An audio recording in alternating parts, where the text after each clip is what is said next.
और खबर एनसीआर से है। दरअसल दिल्ली से सटे गाजियाबाद में बेहद सुरक्षित माने जाने वाले एटीएस अपार्टमेंट में एक कारोबारी की गोली मारकर हत्या कर दी गई। और इसमें चौंकाने वाली बात यह है कि बदमाशों ने इस हत्याकांड को बड़े ही फिल्मी अंदाज में अंजाम दिया है। हालांकि एटीएस अपार्टमेंट में इस तरह की वारदात के बाद गाजियाबाद में सुरक्षा को लेकर अब सवाल उठ रहे हैं।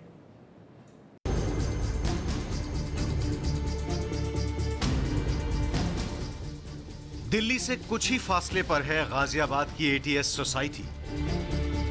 ये दिखने में जितनी आलीशान है उतनी ही महफूज। सुरक्षा इतनी कड़ी कि बाहरी इंसान का अंदर दाखिल होना नामुमकिन है।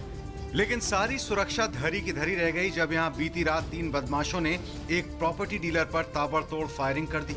इसके बाद से एटीएस सोसाइटी का हर बाशिंदा खौफ के साए में जी रहा है। दिल दहला देने वाली ये सनसनीखेज वारदात शुक्रवार रात की है।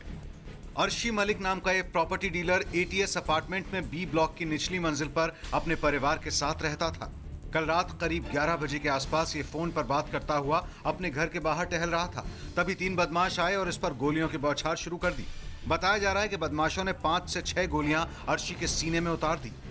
इस वक्त हम मौजूद हैं इंदिरापुरम की एटीएस सोसाइटी के अंदर। वही स्पॉट है ये जहां पर इस हत्या को अंजाम दिया गया। असल में ये पूरा मामला बताया जा रहा है करीब 1.5 साल पुरानी रंजिश का। गोलियों की आवाज सुनने के बाद आसपास के लोग बाहर की ओर दौड़े और अर्शी को अस्पताल ले गए, लेकिन तब तक अर्शी की सांसों की डोर टूट चुकी थी। अर्शी पर हुई फायरिंग की आवाज सुनकर उसकी पत्नी उसे बचाने के लिए बाहर की ओर दौड़ी थी। उस समय अर्शी का बड़ा बेटा भी मौजूद था। अब परिवार सुरक्षा के लिए गुहार लगा रहा है। मैंने देखा था जब मम्मी चिल्ला रही थी, मैं आया तो मैंने पापा को गिरा हुआ देखा। बुरी हालत में मारे हैं दोनों, बुरी हालत में। अब बताओ, अब ये छोटे छोटे बच्चे कैसे जीवेंगे? हमें सुरक्षा मिलनी चाहिए।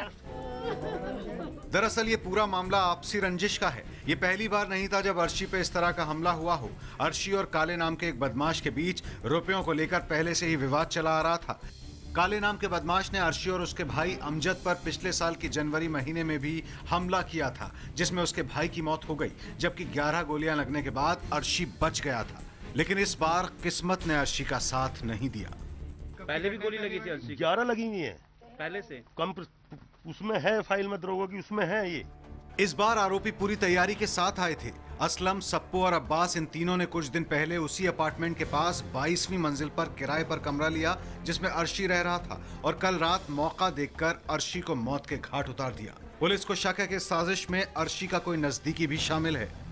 2 लोग इस बिल्डिंग के बाहर इन तीनों शख्स को भगाने में मदद करने के लिए गाड़ी के साथ बाहर खड़े हुए थे। इन्होंने जैसे ही अर्शी मलिक को देखा, अपने इस फ्लैट से सीधा लिफ्ट पकड़कर नीचे पहुंचे। अर्शी मलिक जैसे ही एक कंपाउंड की तरफ आया, इन्होंने अर्शी मलिक के ऊपर अंधाधुंध फायरिंग कर दी और उसकी मौत हो गई। प्रथम दृष्टया पता चल रहा है कि सटीक मुखबिरी इनके घर के अंदर से हुई, जिससे वो बात कर रहा था, शायद वो भी उसमें शामिल है।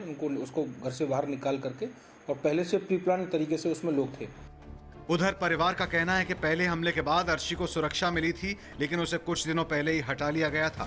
जबकि पुलिस का कहना है कि अर्शी ने खुद ही गार्ड्स को जाने के लिए कहा था। इसमें जो मृतक है उनको सुरक्षा भी दी गई थी, लेकिन अभी पूछताछ में ये तथ्य आया है कि स्वयं मृतक ने ही इन आरक्षियों को शाम के टाइम अपने उसमें से हटा दिया था।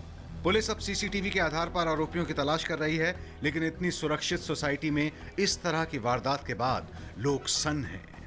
हमारी अभी ये जो डिस्कशन चल रही है वो ये है कि बच्चे किसी के 10 महीने के हैं, 10 साल के हैं, और बंदा नौकरी पे जाता है तो ही शुड फील सिक्योर्ड। इतना मेंटेनेंस का पैसा देने के बाद बंदे में एक खौफ नहीं होना चाहिए कि मेरे घर पे इस टाइम क्या हो रहा होगा, या सीसीटीवी कैमरे की जरूरत पड़े। वो गली मोहल्ले वाला हिसाब नहीं होना चाहिए।